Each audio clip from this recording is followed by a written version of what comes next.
Hello everyone, so this is Rakshita from Lifeline Success. So today we are going to start from of history, lesson number 7, that is civilizing the native, educating the nation. तो native मतलब यहाँ पे जैसे हम India में रह रहे तो हम इंडिया के लिए नेटिव हो गए. अगर कुछ लोग अमेरिका में रह रहे हैं, अमेरिका के सिटीजन, तो वो क्या हो गए, वो अमेरिका के लिए वो नेटिव हो गए. तो इस चैप्टर में हम एजुकेशन के बारे में पढ़ने वाले हैं जब ब्रिटिश कॉलोनियल पीरियड में. So by starting here, so in the earlier chapters, you have seen how British rule affected Rajas and Nawabs, peasants and tribals. In this chapter, we will try and understand what implications it had for the lives of students. अभी हम लोगों ने पिछले chapters में क्या पढ़ा कि किसानों के ऊपर, ट्राइबल्स, आदिवासी, राजाज वगैरह रूलर्स, इनके ऊपर क्या इफेक्ट पड़ा ब्रिटिश रूल का. अभी इस चैप्टर में हम स्टूडेंट्स के बारे में पढ़ेंगे कि स्टूडेंट्स के ऊपर ब्रिटिश मतलब कॉलोनियल पीरियड का क्या इफेक्ट पड़ा. सो यहाँ पे for the British in India wanted not only territorial conquest and control over revenues, they also felt that they had a cultural mission. They had to civilize the natives, change their customs and values. तो British को बस ये नहीं था कि India पे उनको control पाना है, बस इतना ही नहीं था उनका मकसद. उनको अब क्या लग रहा था कि अभी इसके एजुकेशन सिस्टम में भी हमें चेंज करना पड़ेगा, कल्चरल, रिलीजन वगैरह इन सब में चेंज लाना पड़ेगा. तो यहाँ पे what changes were to be introduced, तो क्या क्या changes आए, how were Indians to be educated, civilized and made into what the British believed were good subjects. अभी ब्रिटिश को कौन कौन से सब्जेक्ट्स लाने चाहिए, नए कौन कौन से सब्जेक्ट्स लाने चाहिए. The British could find no simple answers to these questions. तो ब्रिटिश को कुछ सिंपल आंसर्स नहीं मिले ये क्या कौन कौन से सिस्टम हमें इम्प्लीमेंट करना चाहिए यहाँ पे. They continue to be debated for many decades. बहुत ज़्यादा डिकेड, 1000 सालों तक यहाँ पे क्या है, बहुत ज़्यादा इस पे डिस्कशन, डिबेट्स वगैरह, बहस वगैरह हुई है. सो यहाँ पे how the British saw education, तभी ब्रिटिश ने एजुकेशन को मतलब इंडिया की एजुकेशन जैसे हमारी पहले थी ब्रिटिश के आने से पहले, तब उन्होंने हमारी एजुकेशन को कैसे देखा, अच्छे नज़र से देखा, ये बुरे से देखा. So let us look at what the British thought and did and how some of the ideas of education that we now take for granted involve in the last 200 years. तो ब्रिटिश ने उनको हमारे education के जो ideas थे उनको अच्छे लगे, कुछ लोगों को अच्छे लगे. In the process of this inquiry we will also see how Indians reacted to British ideas. अभी जो ब्रिटिश, इसमें हम देखने वाले ब्रिटिश ने जो इम्प्लीमेंट किया, जो नए लॉज लाए, तो उसके ऊपर इंडियंस ने कैसे रिएक्ट किया and how they developed their own views and about how Indians were to be educated. तो उन्होंने अपने कैसे व्यूज बताए कि उनको इंडिया को इंडियंस को कैसे कैसे एजुकेट करना है, क्या क्या सिस्टम लेके आना है एंड क्या क्या इम्प्लीमेंट करना है ताकि और अच्छे से इंडिया ग्रो करे. बट उनका मकसद ऐसा नहीं था, तो हम आगे चैप्टर में पढ़ने वाले हैं. So the next heading is the tradition of orientalism. It means जो इंडिया की जो स्टडी पैटर्न है उनके फेवर में, उसको हम क्या बोलेंगे, ओरिएंटलिज्म. तो इनका ट्रेडिशन क्या था, means in 1783 a person named William Jones arrived in Calcutta. तो एक विलियम जॉन्स नाम का एक पर्सन है, तो कैलकाटा में आया, ठीक है. Then he had an appointment as a junior judge at the Supreme Court that the company had set up. तो एक कंपनी वहाँ पे सेटअप हुई थी जिसके वो जूनियर जज थे. विलियम जॉन्स क्या थे, वो सुप्रीम कोर्ट के जूनियर जज थे.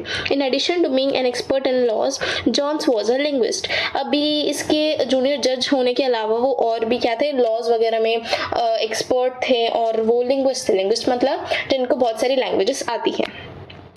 Then he had studied Greek and Latin at Oxford, knew French and English and had picked up Arabic from a friend and also had learned Persian. तो उनको इतनी सारी लैंग्वेजेस आती, उनको ग्रीक आती थी, लैटिन वर्ड आती, मतलब जो ऑक्सफोर्ड डिक्शनरी उसके लैटिन वर्ड्स उनको आते थे. देन फ्रेंच आती थी, उनको इंग्लिश भी आती थी, उनको अरेबिक, पर्शियन, तो इतनी सारी लैंग्वेजेस आती, तो उनको क्या बोलते हैं, linguist. Then at Calcutta he began spending many hours a day with pandits who taught him the subtitles of Sanskrit language, grammar and poetry. तो फिर जब वो कलकत्ता में आए तो उन्होंने क्या बहुत ज़्यादा टाइम क्या है पंडित के साथ बिताना, पंडित के साथ स्पेंड किया ज़्यादा से ज़्यादा टाइम. फिर क्यों स्पेंड किया, ताकि वो और संस्कृत लैंग्वेज सीख सके. क्योंकि तब ब्रिटिश के आने से पहले इंडिया की लैंग्वेज क्या थी, संस्कृत वगैरह, बस यही चलती थी. तो संस्कृत लैंग्वेज सीख सके, ग्रामर सीख सके और पोइट्री पोइम्स वगैरह. Then soon he was studying ancient Indian texts on law, philosophy, religion, politics, morality, arithmetic, medicine and other sciences. तो ये ऐसे और भी मतलब जो पुराने टाइम की स्टडीज है, पुराने जो इंडियन टेक्स्ट हैं हम तो उन सबको वे पढ़ रहे थे, मतलब इतना ज़्यादा ये पढ़ते थे, ठीक है, बहुत ज़्यादा पढ़ाकू थे, right. Then Jones discovered that his interest was shared by many British officials living in Calcutta at the time. मतलब फिर जॉन्स ने, विलियम जॉन्स से, तो उन्होंने क्या किया, अपना इंटरेस्ट किस में दिखाया कि अपना मतलब उनको जो इंटरेस्टेड थी ये सब पढ़ने में, उन्होंने अपना इंटरेस्ट ब्रिटिश ऑफिशियल्स को दिखाया. Then Englishmen like Henry Thomas Collybrook and Nathaniel Hallett were also busy discovering the ancient Indian heritage, mastering Indian languages and translating Sanskrit and Persian works into English. तो यहाँ पे William Jones के अलावा और दो लोग आए जो थे हेनरी थॉमस कॉलब्रक एंड नाथानियल हैलेट. तो ये दो लोग थे, अब ये भी उसके जैसे पढ़ाकू थे. इन्होंने क्या किया, जो इंडियन लैंग्वेजेस थी जैसे संस्कृत थी, पर्शियन थी, तो उन मतलब जैसे जो टेक्स्ट वगैरह संस्कृत में लिखे थे तो उनको इन्होंने इंग्लिश में कन्वर्ट किया. Then together with them John set up the Asiatic Society of Bengal and started a journal called Asiatics researches. तो इन्होंने जो क्या बोलते हैं जॉन्स ने हेनरी और नेथानियल के साथ इन्होंने एक एशियाटिक सोसाइटी बनाई जिसमें क्या ये एशियाटिक रिसर्चेस वगैरह करी, मतलब जो पहले टेक्स्ट है उनको और पढ़ेंगे. Then next, Jones and Collybrook came to represent a particular attitude towards India. तो Jones and Collybrook ने मतलब थोड़ा attitude दिखाया, जैसे उन्होंने और इंटरेस्ट इंडिया को दिखाया, इंडिया की जो कल्चर, हेरिटेज वगैरह इन चीज़ों में. They showed a deep respect for ancient cultures both of India and West. तो एक वेस्टर्न कल्चर था और एक इंडियन कल्चर था, तो उन्होंने दोनों इसमें इंटरेस्ट दिखाया, दोनों को respect the. Then Indian civilization they felt had attained its glory in the ancient past but had subsequently declined. फिर उन्होंने क्या किया, जो इंडिया का सिविलाइजेशन था, जैसे मतलब उनको ये जानना था कि क्यों इंडिया इतना अच्छा है, क्यों इंडिया में मतलब इतनी ज़्यादा ग्लोरी है, इतना ज़्यादा पैसा है, क्योंकि इंडिया को हम पहले ही सोने की चिड़िया कहते थे, तो इसलिए उनको ये जानना था कि ऐसा क्या है इंडिया में. In order to understand India it was necessary to discover the sacred and legal text that were produced in the ancient period. तो इंडिया को जानने से पहले उन्होंने क्या जरूरी समझा कि पहले की जो पुराने टेक्स्ट है, एंशिएंट टेक्स्ट, उनको पढ़ा जाए, क्योंकि आधे से ज़्यादा नॉलेज वहाँ पे इनको मिलेगी कि इंडिया कैसा था. Then, for only those texts could reveal the real ideas and laws of the Hindus and Muslims, and only a new study of these texts could form the basic of future development in India. तो फिर उन दोनों ने मतलब ancient text वगैरह पढ़े, इनकी वजह से इनको क्या है, अच्छे मतलब एक क्लियर आइडिया मिल जाएगा कि इनको आगे क्या करना है, कैसे डेवलपमेंट करना है, और हिंदू और मुस्लिम में क्या क्या लॉज बनाए गए हैं, क्या क्या लॉज आगे बनाने जाने चाहिए. तो ये सब उन्होंने पढ़ा ताकि आगे इंडिया का फ्यूचर मतलब अच्छा पहले ज़्यादा विकास कर पाए. फिर so Jones and Collybrook went about discovering ancient texts, understanding their meaning, translating them and making them findings known to others. फिर Jones and Collybrook ने क्या किया, वो और ज़्यादा डिस्कवर करते गए, और ज़्यादा टेक्स्ट वो पढ़ते गए, जिनकी वजह से उनको मतलब समझ आने लगा कि अभी इंडिया कैसा है, और फिर वो उनके बारे में और रिसर्च करते थे. This project they believed would not only help the British learn from Indian culture, but it would also help Indians to rediscover their own heritage and understand lost glories of the past.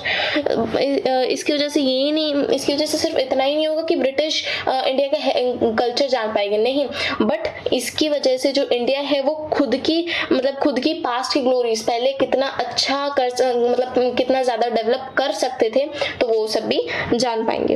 And in this process the British would became the guardians of Indian culture as well as its masters. तो इसकी वजह से British वहाँ के राजा मतलब वहाँ के rulers भी बन गए, और वहाँ के मास्टर्स मतलब गार्डियंस भी, मतलब एक टाइप के सपोर्टर जो इंडिया के फेवर में है, ठीक है, सिस्टम वगैरह में, सब कल्चर हेरिटेज में जो इंडिया के फेवर में है.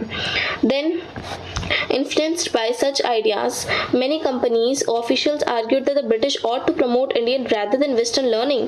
तो अभी देखो, ऐसा नहीं कि सारे लोग ही प्रमोट कर रहे थे इंडियन एजुकेशन को, नहीं, ऐसा नहीं था, बट कुछ लोग थे जो अपोज कर रहे थे इसमें कि आप लोग मतलब यहाँ पे तो हम लोग यहाँ पे राज करने के लिए आए और अपना सिस्टम इंडिया में चलाने के लिए आए, क्योंकि इंग्लैंड से आए थे तो इंग्लैंड में जैसा सिस्टम था वो वैसा इंडिया में चलाना चाहते थे।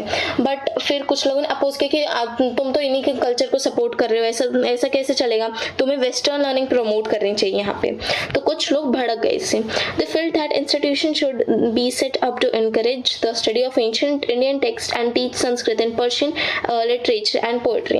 तो फिर उनको लगा कि they felt that institution should be set up, तो उनको लगा कि अभी इंस्टीट्यूशन वगैरह यहाँ पे मतलब एंशिएंट इंडियन टेक्स्ट के जैसे अभी इंग्लैंड में कौन सी लैंग्वेज बोली जाती थी, इंग्लिश, और इंडिया में संस्कृत और पर्शियन। तो यहाँ पे इन्होंने क्या किया, नए नए इंस्टीट्यूशन सेटअप करना चालू किया संस्कृत और पर्शियन के लिटरेचर पे। Then the officials also thought that Hindus and Muslims ought to be taught what they were already familiar with and what they valued and treasured, not subjects that were alien to them. तो मतलब यहाँ पे हिंदू और मुस्लिम को सिर्फ वही नहीं पढ़ाना चाहिए कि जो उनको पता है, जैसे हिंदी और पर्शियन, बट हमें वो भी पढ़ाना चाहिए जो उससे वो अनजान है, जैसे इंग्लिश लैंग्वेज वगैरह, ये सब फ्रेंच, ये सब पढ़ाना चाहिए। Only then they believed could the British hope to win a place in the hearts of natives, ताकि इंडिया के मतलब वो क्या चाहते थे कि अभी ये रूल भी करेंगे, पहले इंडिया का अच्छा सिस्टम जान ले और फिर इसको अपना सिस्टम मतलब वहाँ पे सेटअप करेंगे। फिर यहाँ पे ताकि वो ऐसा क्यों कर रहे थे कि उनके फेवर में पहले थे, ताकि वो मतलब इंडियंस के दिलों में जगह बना पाए, इसलिए। Then only they could the aliens rulers accepted by the respect to be respected by their subjects, ये वही है जो मैंने अभी आपको बताया। With this object in a view in a madrasa was set in Calcutta 1781 to promote the study of Arabic, Persian and Islamic law. तो एक मदरसा सेटअप किया गया, मतलब एक institution type, Arabic word for a place of learning any type of school और college. तो एक टाइप का स्कूल या कॉलेज सेटअप किया गया ताकि जहाँ पढ़ाया जाता है बच्चों को। एंड ये क्या था, एक मतलब मदरसा सेटअप किया गया जिसमें सिर्फ अरेबिक और पर्शियन और इस्लामिक लॉ, ठीक है, ये सब पढ़ाए जाते थे कैलकाटा में 1781 में। फिर then and the Hindu college was established in Banaras in 1791 to encourage the study of ancient Sanskrit text that would be useful for the administration for the country. फिर ये दो सेटअप किए, एक तो मदरसा कैलकाटा में और एक हिंदू कॉलेज कहाँ पे, बनारस 1791 में। तो ये ब्रिटिश ये हिंदी पर्शियन इनके सेटअप कर रहे थे, यही college. Then next, this is not important, okay, so this will not do. If you move ahead here, not all officials shared this views, मतलब सारे ब्रिटिश ऑफिशियल्स के ये व्यूज नहीं थे, कुछ इसके अपोजिशन में भी थे। many were very strong in their criticism of their Orientalist। तो ओरिएंटलिस्ट मैंने आपको बताया था जो इंडिया के फेवर में, इंडिया के सपोर्ट में, और बट जो दूसरे ब्रिटिश ऑफिशियल्स है जो इंडिया के सपोर्ट में नहीं है, इंडिया के फेवर में नहीं है, तो वो ओरिएंटलिस्ट को अपोज कर रहे थे, उनके खिलाफ थे। Then next is grave errors of the east. अब यहाँ पे ईस्ट क्यों कहा गया है, जैसे इंग्लैंड की नज़र से देखा जाए तो इंडिया क्या है, ईस्ट में, तो इसलिए यहाँ पे ईस्ट बताया गया। And grave errors of the east मतलब ब्रिटिश को क्या लगा कि कुछ इनके सिस्टम एजुकेशन, मतलब ये एजुकेशन सिस्टम में कुछ गड़बड़ है, ठीक है, कुछ गलतियां हैं, तो उनको सुधारने के लिए उन्होंने क्या क्या इम्प्लीमेंटेशन किए, तो वो पढ़ने वाले हैं। और उनको क्या क्या मतलब इंडियन एजुकेशन में गलती लगी। And from the early 19th century many British officials began to criticize the Orientalist vision of learning। अभी 19th century मतलब 19th century के स्टार्टिंग में बहुत सारे ब्रिटिश ऑफिशियल्स ने अपोज किया ओरिएंटलिस्ट को। Then they said that knowledge of the East was full of errors and unscientific thought, कि मतलब जो यहाँ की जो एजुकेशन है, ठीक है, तो उसमें क्या है, जो लर्निंग पार्ट है वो पूरी गलतियों से भरा है और अनसाइंटिफिक थॉट से, मतलब ऐसी थॉट जो एग्जिस्ट नहीं करती अपने मन से, मतलब अंधविश्वास जिसे हम बोलते हैं, ठीक है। And eastern literature was non serious and light hearted, तो इसको कुछ सीरियस नहीं लिया जाता, एकदम लाइटली लेते हैं सब एजुकेशन को। Then so they argued that it was wrong on the part of the British to spend so much effort in encouraging the studies of Arabic and Sanskrit language and literature. तो अभी British लोगों को मतलब ये गलत लगा कि हमें इनको संस्कृत अरेबिक ये सब इन पे इनको एफर्ट्स डालने पड़ेगी लैंग्वेजेस पे, नहीं, इस पे मतलब उनको मतलब ये थोड़ा उनको गलत लगा कि इस पे जब इनको ये पहले से आते तो इन पे हम लोग क्यों एफर्ट्स डालें। Then James Mill was one of those who attacked the Orientalists. तो जेम्स मिल वो थे जिन्होंने मतलब ये बड़ा ही गंदा आदमी था. इसने क्या किया, ओरिएंटलिस्ट पे क्या है इन्होंने अटैक किया, ठीक है, मतलब जो इंडिया के फेवर में थे उनके ऊपर. The British what he declared should not be to teach what the natives wanted or what they respected in order to please them and win a place in their heart. तो इधर क्या किया, मतलब British जो British ने efforts डाले थे, तो जो जेम्स मिल थे उन्होंने डिक्लेयर किया, उन्होंने अनाउंसमेंट कर दी कि ये सब मतलब नेटिव्स को ये नहीं पढ़ाया जाएगा कि जो वो चाहते हैं वो सब नहीं पढ़ाया जाएगा उनको. वो इसलिए उन्होंने बोला था कि वो बस to win the heart in the place of Indians, right. The aim of education ought to be to teach what was useful and practical. उनको वो पढ़ाना चाहिए कि जो उनके आगे काम आएगा और जो प्रैक्टिकली है, ठीक है. So Indians should be made familiar with the scientific and technical advances that the West had made rather than with the poetry and sacred literature of the Orient. तो फिर जो ओरिएंटलिस्ट ने बोला कि अभी क्या फ़ायदा जब इनको पोइट्री आती है, ये सब आती है, तो क्या फ़ायदा इनको सैक्रेड लिटरेचर ये सब पढ़ाने का, कल्चर वगैरह, रिलीजन वगैरह के बारे में. तो उन्होंने सोचा कि इनको साइंटिफिक और टेक्नोलॉजी के बारे में कुछ भी नहीं पता, तो हमें ये इनको पढ़ाना चाहिए. तो ये एक बात तो उन्होंने अच्छी सोची. Then next is by the wait a minute. By the 1830s attack on the Orientalist became sharper. फिर Orientalist पे अटैक जेम्स मिल ने मतलब इतना अटैक किया कि बहुत ज़्यादा शार्प हो गया, उसके अटैक किया बहुत स्ट्रॉन्ग हो गया था. One of the most outspoken and influential of such critics of the time was Thomas Babington Macaulay. तो ये नेक्स्ट कैंडिडेट आया जो भी Orientalist के खिलाफ था. Then he saw India as an uncivilized country that needed to be civilized. तो इसने इंडिया को देखा कि अनसिविलाइज्ड कंट्री, कुछ डेवलपमेंट कुछ भी नहीं है, तो ये चाहते थे कि और डेवलपमेंट हो, ठीक है. No branch of eastern knowledge according to him could be compared to what England had produce. तो ये बता रहे थे, मतलब इन्होंने बोला कि इंग्लैंड की लैंग्वेज, मतलब इंग्लैंड का जो लिटरेचर पार्ट है, वेस्टर्न एजुकेशन वो बहुत अच्छी है और इंडिया वालों को कुछ नहीं आता, उनकी एजुकेशन एकदम खराब है एंड ऑल दैट, मतलब बहुत बुरा भला कहा इन्होंने. Then who could declared Macaulay that a single shelf of a good European library was worth the whole native literature of India and Arabia. मतलब जितना भी इंडिया का पूरा ये नेटिव लिटरेचर है और अरेबिया है, इससे ज़्यादा तो हमारे एक शेल्फ में से ज़्यादा 2 बुक्स रखी होगी हमारी, मतलब इन्होंने ऐसा बोला. Then he urged that the British government in India stop wasting public money in promoting Oriental learning, for it was no practical use. तो उन्होंने मतलब इसके खिलाफ बोले कि जो मतलब ये सैक्रेड चीज़ें जो इस पे पैसे हमें वेस्ट नहीं करने चाहिए, जैसे ये हिंदी और पर्शियन लैंग्वेज जिसमें, क्योंकि ये इनको आती है, हमें वो पढ़ाना चाहिए जो प्रैक्टिकल यूज में इनके आएगा. Then, with great energy and passion, Macaulay emphasized the need to teach the English language. फिर अभी बहुत ज़्यादा एनर्जी के बाद इन्होंने क्या सोचा, मतलब बहुत ज़्यादा डिस्कशन करने के बाद Macaulay ने सोचा कि इनको हमें इंग्लिश लैंग्वेज पढ़ानी चाहिए. He felt that knowledge of English would allow Indians to read some of the finest literature the world had produced. तो अगर इनको ये लैंग्वेज आएगी तो ये क्या है, मतलब और दूसरे जो भी अच्छे लिटरेचर्स है दूसरे कंट्री के लिटरेचर्स वो पढ़ पाएंगे. And it would make them aware of the development in western science and philosophy. इनकी वजह से इनको वेस्टर्न एजुकेशन भी क्या है समझ आने लगेगी और ये फिलोसफी और साइंस भी समझ पाएंगे. Teaching of English could this be a way of civilizing people, changing their taste, values and culture.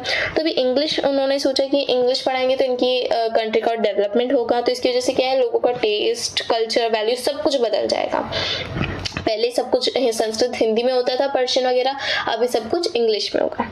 Then following Macaulay's minute, the English Education Act of 1838 was introduced. फिर इंग्लिश एजुकेशन एक्ट लाई जिसमें सब कुछ English, मतलब जो भी papers वगैरह, newspaper and everything news सब कुछ इंग्लिश में होगा. The decision was to make English this the medium of instruction for higher education.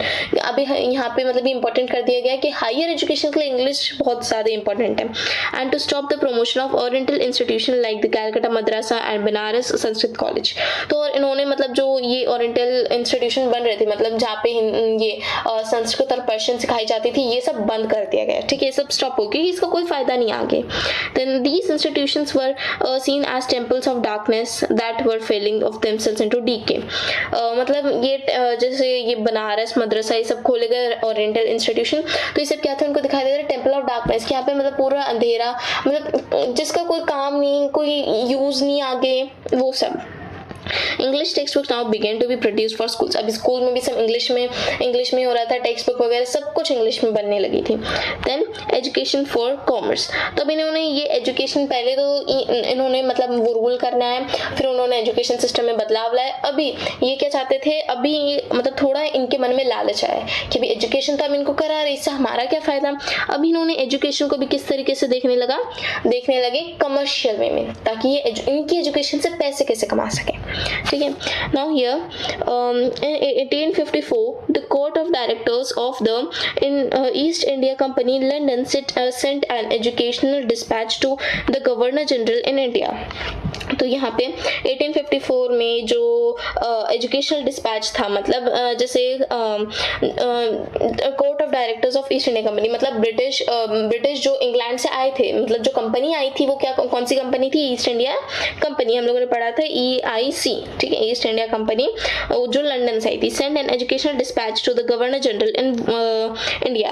अभी मतलब उन्होंने एक एनवेलप भेजा, ठीक है, लंदन से उन्होंने इंडिया में एक एनवेलप भेजा, जिनको उस एनवेलप में क्या है, मतलब जैसे सब कुछ लिखा था, जैसे इंडियन सिस्टम को हमें कैसे प्रमोट करना चाहिए, क्या क्या चेंजेस लाने चाहिए, क्या क्या चेंजेस नहीं लाने चाहिए, हर एक पॉइंट लिखा था उस एनवेलप में। तो उसको क्या बोलेंगे हम, एजुकेशनल डिस्पैच, तो उसको हम बोलते हैं educational dispatch. Then issued by Charles Wood, तो अभी ये किसने दिया था, ये जो क्या बोलते हैं डिस्पैच, एजुकेशनल डिस्पैच, ये दिया था चार्ल्स वुड ने।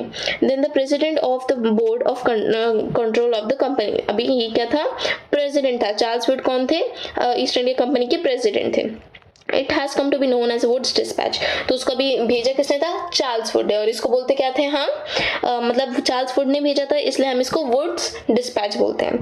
Then outlining the educational policy that was to be followed in India, it emphasized once again the practical benefits of a system of European learning is imposed to Oriental knowledge। मतलब outlining यहाँ पे बस बताया गया कि जो educational policy थी India में भी, उसको मतलब और ज़्यादा उनको बताया गया कि जो मतलब इंग्लैंड की एजुकेशन है वो बहुत अच्छी है, उनसे तुम्हें बहुत ज़्यादा फायदा होगा, इंडिया की एजुकेशन में कुछ नहीं रखा, कोई फायदा नहीं है, and all that.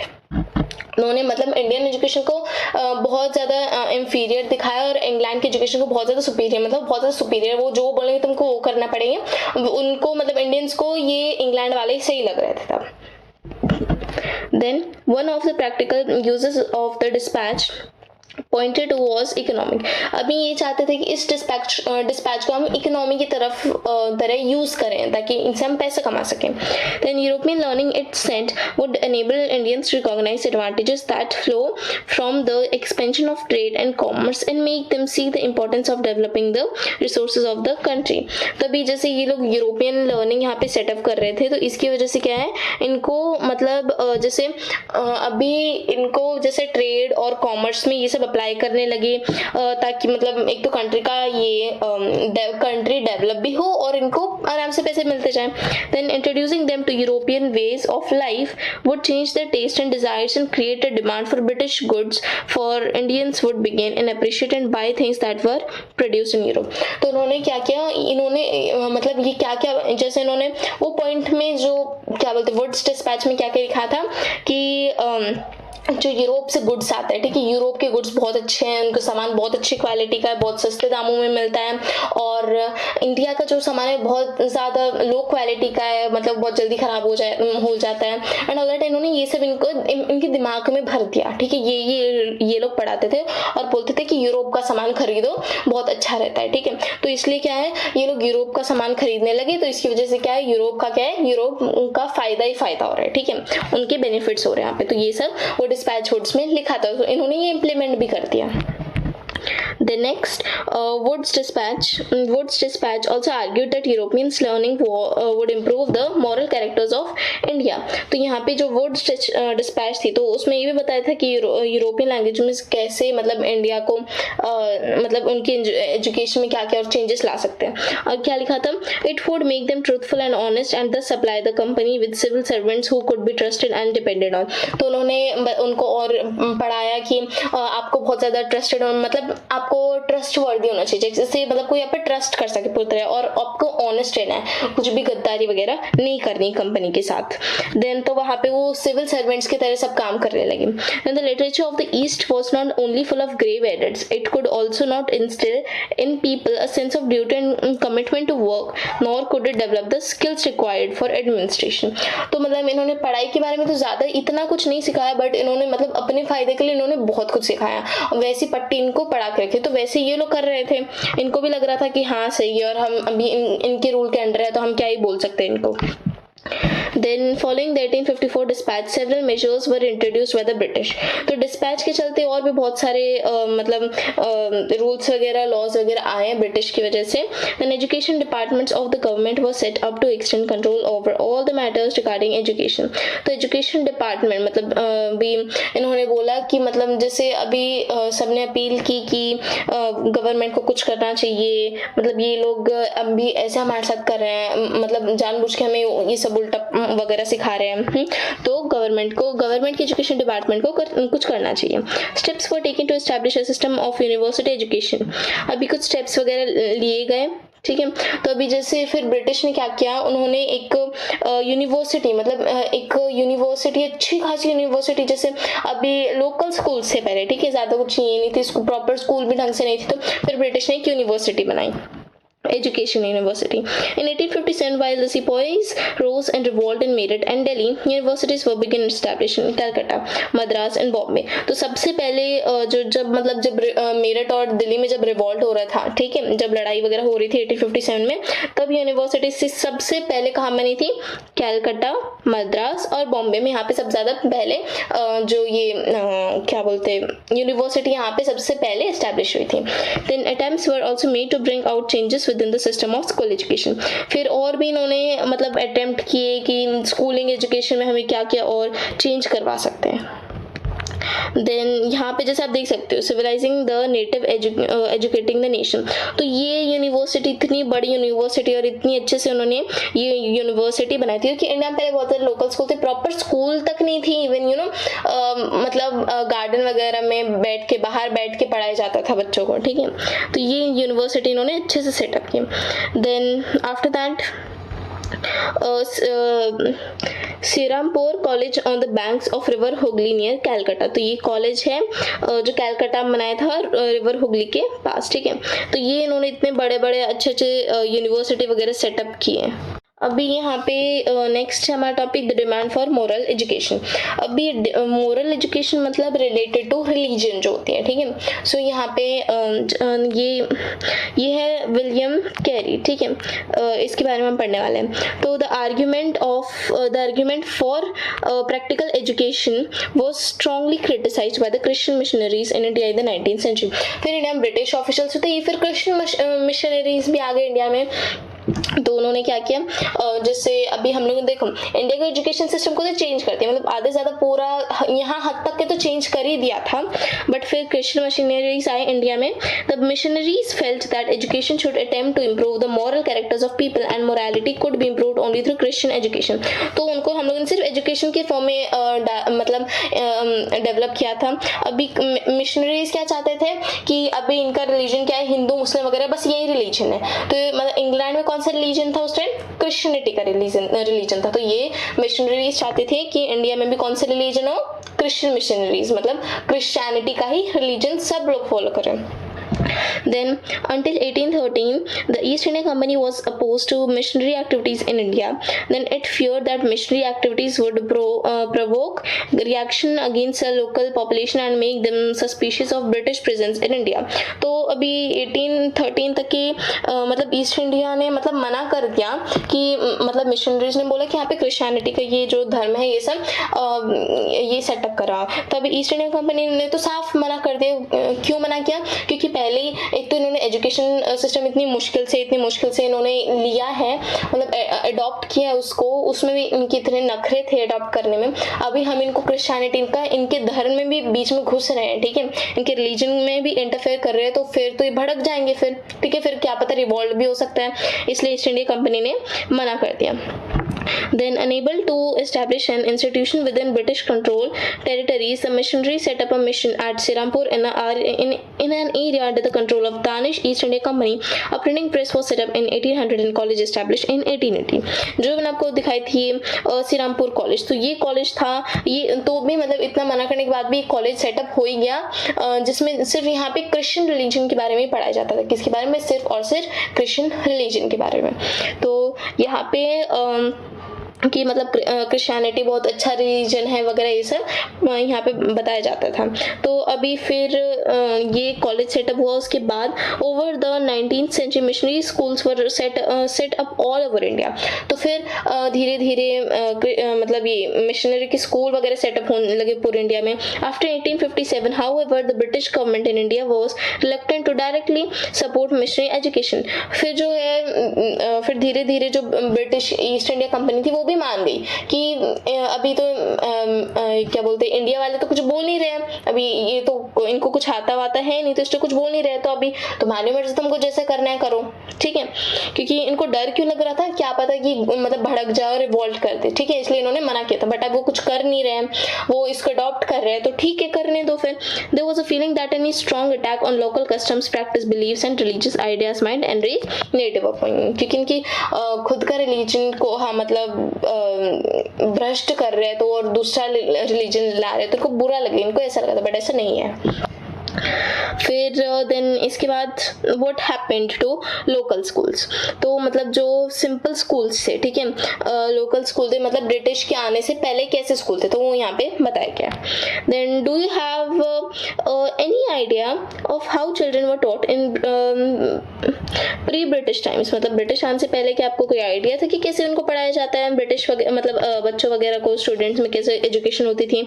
Have you ever wondered whether they went to school, क्या कभी लगा कि वो लोग कभी स्कूल गए भी हैं? And if there were schools what happened to these under British rule, और स्कूल्स थे भी तो ब्रिटिश के रूल के अंडर, यहाँ पे इन स्कूल्स में ब्रिटिश रूल के चलते क्या हुआ, ठीक है। तो यहाँ पे सबसे पहले क्या है, जो लोकल स्कूल थे वो ऐसे थे, मतलब एक प्रॉपर स्कूल भी नहीं था, यहाँ पे एक पेड़ के नीचे वगैरह ये गुरु है, ठीक है। तो एक जस्ट मैं एक बार कलर चेंज कर लो, तो ये गुरु है एंड यहाँ पे जो ये स्टूडेंट्स बैठे, ठीक है, ये स्टूडेंट्स बैठे यहाँ पे। तो यहाँ पे ब्लैक बोर्ड वगैरह कुछ भी नहीं होता था, ऐसे ही यहाँ पे क्या बोलते पढ़ाई करवाई जाती थी। Then the report of William Adam. अभी in 1830s William Adam, a Scottish missionary, toured the districts of Bengal and Bihar. तो फिर विलियम एडम क्या है कि इन्होंने मतलब बंगाल और बिहार डिस्ट्रिक्ट वगैरह में ये टूर कर रहे थे, मतलब घूम रहे थे। Then he had been asked by the company to report on the progress of education in vernacular schools. तो vernacular school मतलब जहाँ पे कुछ भी सुविधा फैसिलिटीज वगैरह कुछ भी नहीं है, ठीक है। तो इन्होंने क्या है मतलब गवर्नमेंट को, फिर ब्रिटिश गवर्नमेंट को, कंपनी को, जो ईस्ट इंडिया कंपनी थी, इनको रिपोर्ट की कि यहाँ पे कुछ भी डेवलप नहीं हो रहा है, तो अच्छे से डेवलप किया जाए यहाँ पे। Then the report Adam produced it is interesting, मतलब जो रिपोर्ट विलियम एडम ने प्रोड्यूस की थी तो थोड़ी इंटरेस्टिंग लगती है, it seems to be interesting. Then Adam found that there were 1 lakh pathshalas in Bengal and Bihar. तो वहाँ पे स्कूल्स होते थे, वहाँ पे पहले पाठशालास होती थी। तो एडम ने देखा कि वहाँ पे 1 लाख से भी ज्यादा पाठशालास है पूरे बंगाल और बिहार में। There were small institutions with no more than 20 students each. छोटे छोटे इंस्टीट्यूशंस थे और एक इंस्टीट्यूशन में 20 से ज्यादा बच्चे नहीं थे, ठीक है। But the total number of children being taught in these पाठशालास was considerable, over 20 lakh. और फिर मतलब जितने बंगाल और बिहार में जितने भी इंस्टीट्यूशन से, जितने भी पाठशालास थी, उन सबको मिला के 20 लाख बच्चे थे, ठीक है। ये मतलब एक अप्रोक्सीमेट वैल्यू दी कि 20 लाख बच्चे थे। Then these institutions were set up by the wealthy people. अब ये इंस्टीट्यूशन अब कैसे सेटअप किए, जैसे जो कोई थोड़ा सा अमीर है तो उसने सेटअप करने के लिए ये मैनेज कर लिया, और द लोकल कम्युनिटी, या फिर मतलब सबने ग्रुप बना के उसमें से मैनेज किया. एट टाइम्स से वो स्टार्टेड बाय टीचर गुरु. तो और स्टार्ट किसने किया? गुरु ने. मतलब एक टीचर रहते थे जिनको क्या बोलते थे? गुरु. तो उन्होंने पढ़ाना स्टार्ट किया. Then after that the system of education was flexible. मतलब एजुकेशन का सिस्टम क्या था? बहुत ज़्यादा फ्लेक्सिबल था. मतलब इतना बहुत ज़्यादा ढीला ढाला था कि मतलब इतना वो इम्पोर्टेंस नहीं देते थे कि कभी मतलब पाठशाला में आओ कभी नहीं आओ, उनकी मर्जी. ठीक है. Few things that you associated with schools today were present in the पाठशालास at the time. तो पहले आज के टाइम में तो स्कूल्स है, बट पहले के टाइम में ब्रिटिश के आने से पहले वहाँ पे क्या थी? पाठशालास वगैरह रहती थी. Then there were no fixed fee. और वहाँ पे कोई भी मतलब ऐसा नहीं कि जैसे आज के स्कूलों में क्या है, एक प्रॉपर फीस रहती है. ठीक है. बट वहाँ पे पहले फीस मतलब प्रॉपर फिक्स्ड फीस नहीं थी, कभी बढ़ती रहती कभी कम होती रहती. अब कैसे? नो प्रिंटेड बुक्स, ना कोई बुक्स थी, ऐसे टीचर का जो मन किया वो पढ़ा देते थे. नो सेपरेट स्कूल बिल्डिंग्स, कोई स्कूल बिल्डिंग्स नहीं थी, पेड़ के नीचे गार्डन वगैरह में ये लोग क्लासेस लेते थे. नो बेंचेस नो चेयर्स, ना कोई बेंचेस ना चेयर्स, कुछ भी नहीं थे. ना no black boards, no system of separate classes, no roll registers, no annual examination, no regular time table. ना एग्जाम होती थी, ना कोई सेपरेट क्लासेस थी, ना ब्लैक बोर्ड था, ना ढंग से टाइम टेबल बना था, कुछ भी नहीं था. In some places classes were held under banyan tree. तो कुछ जगह पे मैंने आपको जैसे बताया पेड़ के नीचे, तो यहाँ पे कुछ क्लासेस जो है banyan tree के नीचे होती थी. And in other places in the corner of a village shop or temple or at a guru's home. ठीक है. अभी कुछ प्लेसेस में जैसे विलेज वगैरह के पास में या टेम्पल के पास में गुरु मतलब या फिर गुरु के घर पे, यहाँ पे ऐसी जगह क्लास रहती थी. Fees depended on the income of parent. अब फीस किस पे डिपेंडेड थी? कि जिनके पेरेंट्स कितना कमा पा रहे, कितनी इनकम है उनकी. द रिच हैड टू पे मोर देन द पुअर. अब जैसे कोई जो रिच है तो वो थोड़े ज्यादा पैसे दे देगा, और जो पुअर है उसको जितना हो सके वो उतने पैसे देगा. Teaching was oral and the guru decided what to teach in according with the needs of the student. अभी जो पढ़ाते थे वो सब ओरल में पढ़ाते थे. अभी वो टीचर को ही देखना है कि उनको मतलब बच्चों के हिसाब से क्या क्या पढ़ाना रहता है. Then students were not separated out with the different classes. मतलब जैसे आज के वैसे फर्स्ट सेकेंड की अलग अलग क्लास रहती है, बट पहले ऐसा नहीं था. सब क्लास के बच्चे एक साथ मिलके पढ़ते थे. Then separately with groups of children with different levels of learning. अगर जिनकी कैपेसिटी ज़्यादा है या जिनकी कैपेसिटी कम है लर्निंग की, तो क्या अलग अलग ग्रुप्स बनाते थे according to the level of learning. फिर नेक्स्ट है Adam discovered that this flexible system was suited to local needs.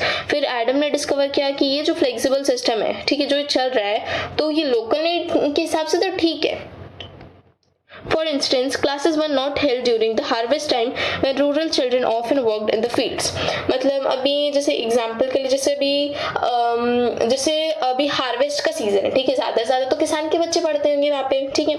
अभी जैसे यहाँ पे हार्वेस्ट टाइम है, हार्वेस्ट मतलब फसल क्रॉप्स वगैरह काटने का, तो तब क्या है, अभी अकेले पेरेंट्स तो करनी पड़ेगी. अकेले पेरेंट्स तो करेंगे नहीं, तो फिर उनके बच्चे भी उनकी हेल्प करते थे. उनकी हेल्प करने में फिर मतलब क्लासेस वगैरह नहीं जाते थे, तो उसमें वो हेल्प करते थे.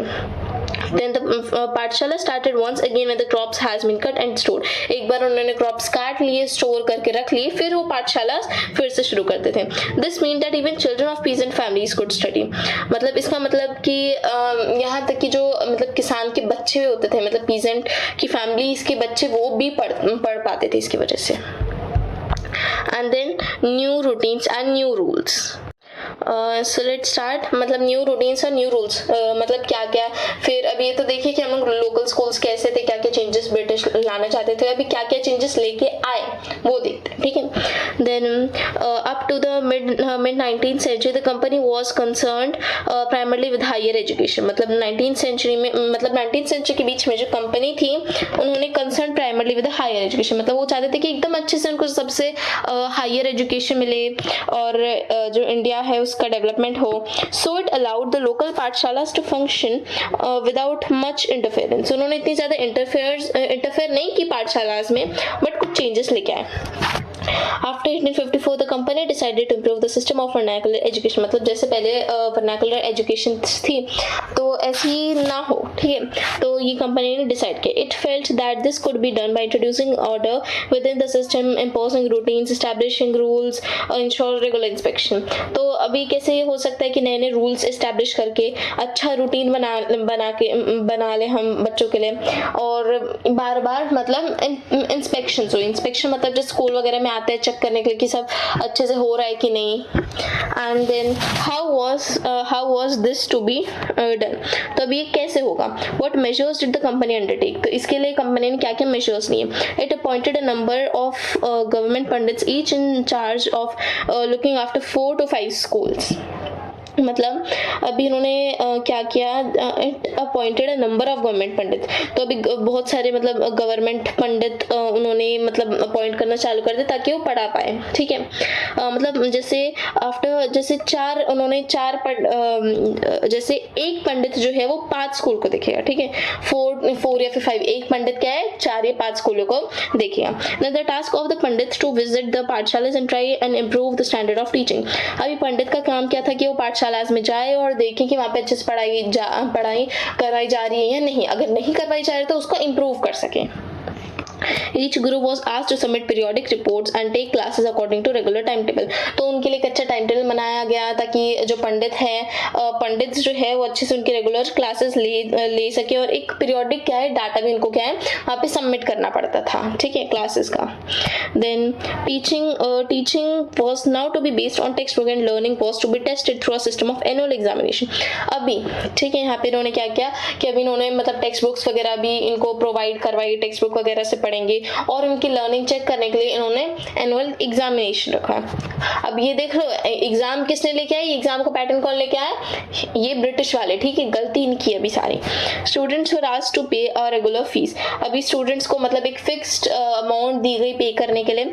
अटेंड रेगुलर क्लासेस भी अटेंड करनी चाहिए थी. Sit on fixed seat and obey the new rules of discipline. मतलब जहां सब सुबह बैठ गए, ठीक है, जिस जगह पर आप बैठे हो पूरे आखिरी टाइम तक स्कूल की, आप उधर ही बैठे रहोगे, आप अपनी प्लेस चेंज नहीं करोगे. देन और नए नए रूल्स लेके आए, डिसिप्लिन में रहो and all that. Then pathshalas which accepted the new rules were supported through government grants.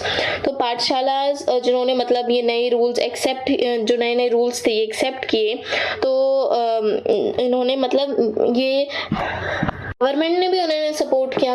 मतलब अभी जैसे कुछ लोगों ने पाठशाला मतलब ये जो नए रूल्स से एक्सेप्ट किए, मतलब कुछ लोगों ने नहीं किए.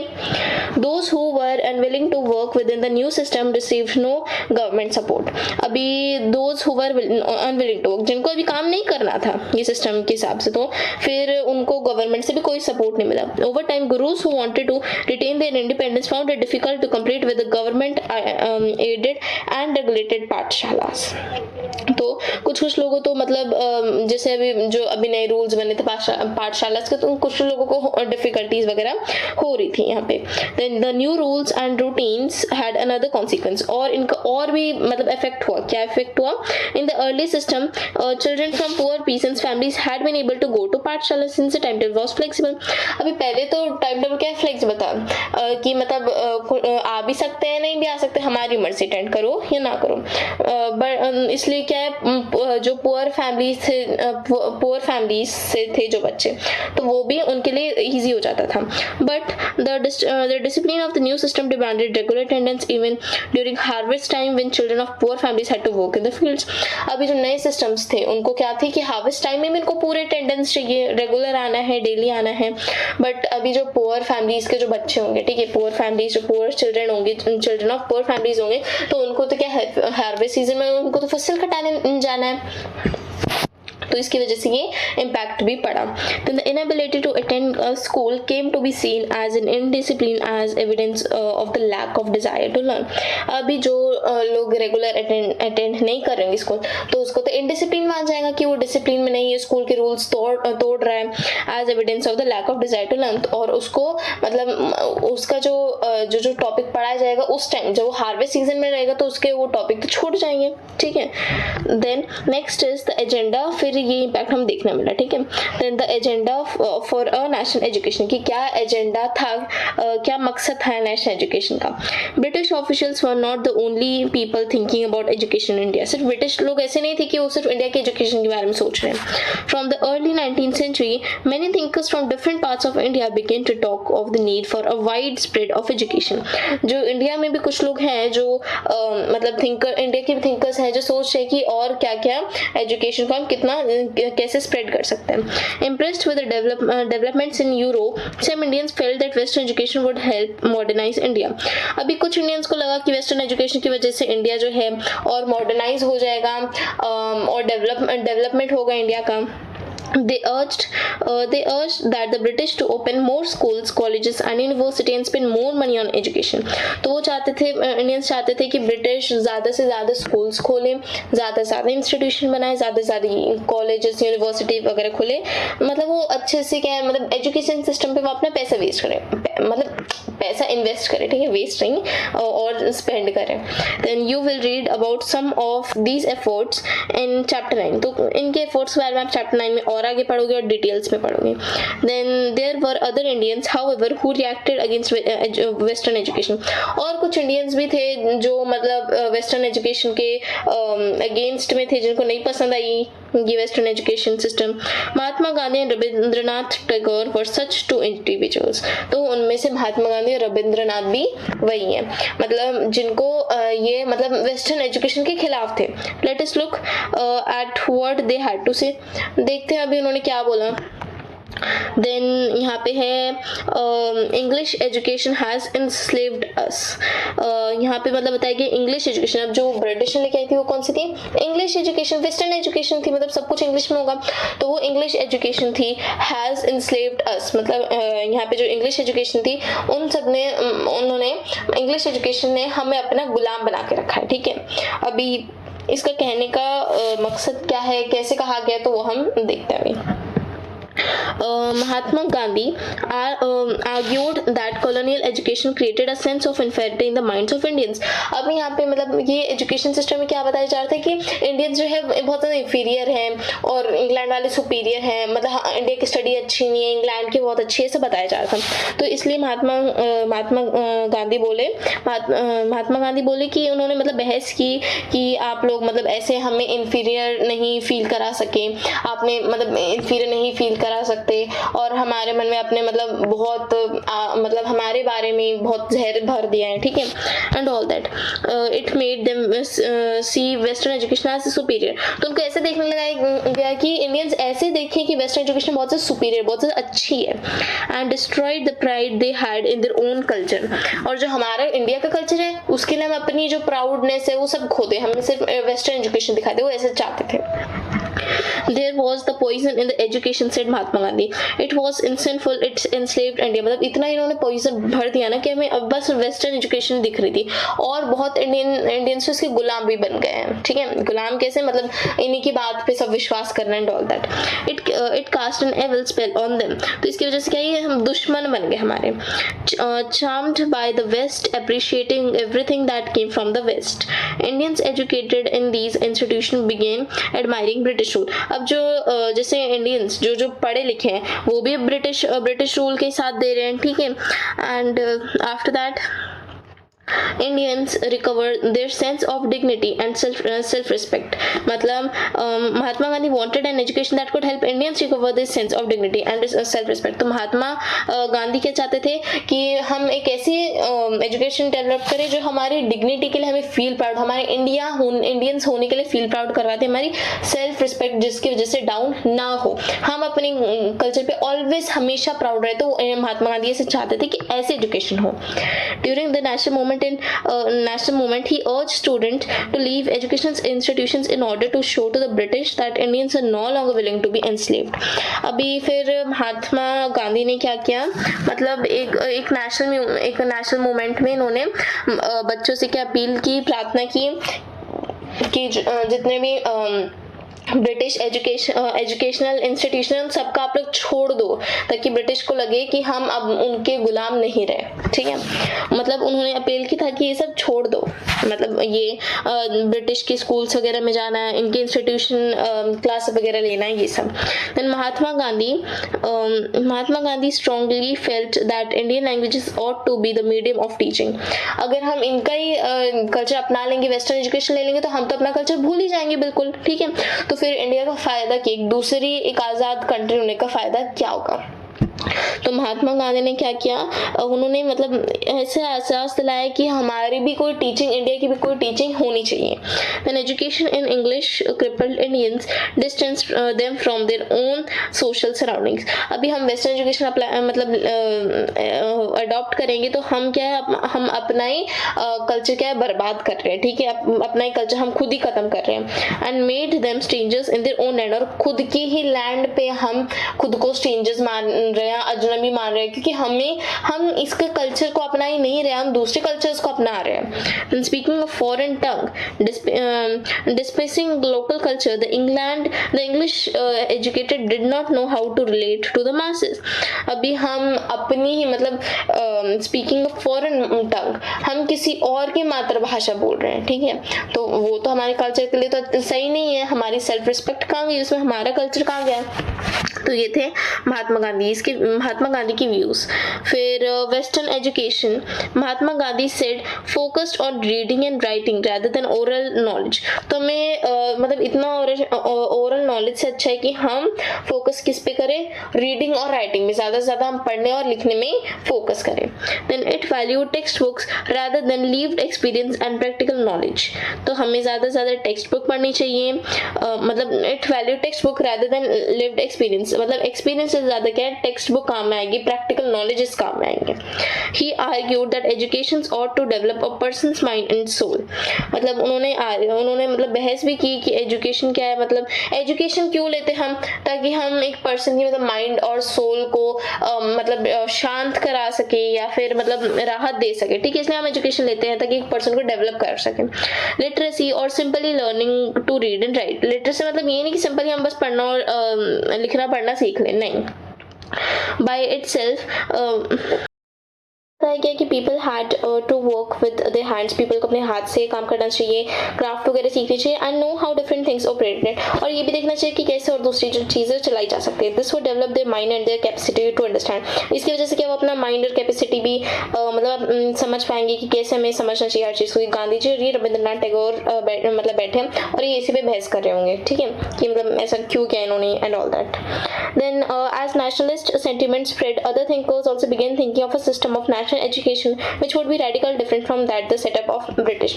तो ऐसे और भी दूसरे इंडियंस थे जिन्होंने महात्मा गांधी और जो रविंद्रनाथ टैगोर थे उनकी वजह से सहमत थे.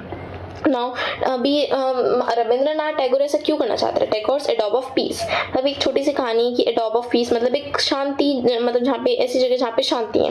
Many of you have heard of Shanti Niketan. आपने शांति निकेतन के बारे में सुना होगा. Do you know why it was established by home. क्या आपको पता है कि क्यों एस्टेब्लिश किया गया था और किसने किया था. Then Rabindranath Tagore started the institution in 1901 as a child. तो जब रविंद्रनाथ टैगोर जब छोटे थे, ठीक है, 1901 जब वो छोटे थे, Tagore hated going to school. मतलब जो रविंद्रनाथ टैगोर थे उनको मतलब दे हेट स्कूल. उनको स्कूल जाना बिल्कुल भी पसंद नहीं था. He found it suffocating and oppressive. उनको मतलब बहुत ज़्यादा सफोकेशन होता था. मतलब ऐसे नहीं कि हवा नहीं मिलती, नहीं ऐसा नहीं था. उनको अच्छा नहीं लगता था वहाँ के जो रूल्स एंड रेगुलेशन थे. The school appeared like a prison. मतलब वो उस टाइम पे जेल की तरह था school. For he could never do what he felt like doing. मतलब उनको जैसा करना था वो ऐसा कभी नहीं कर पाए वहाँ पे. So while other children listen to the teachers, Tagore's minds would wander away. अब जब टीचर पढ़ा रहे हैं, ठीक है, तो सब बच्चे पढ़ रहे तो उनका क्या ध्यान की ओर रहता, कभी इधर उधर देखते रहते थे.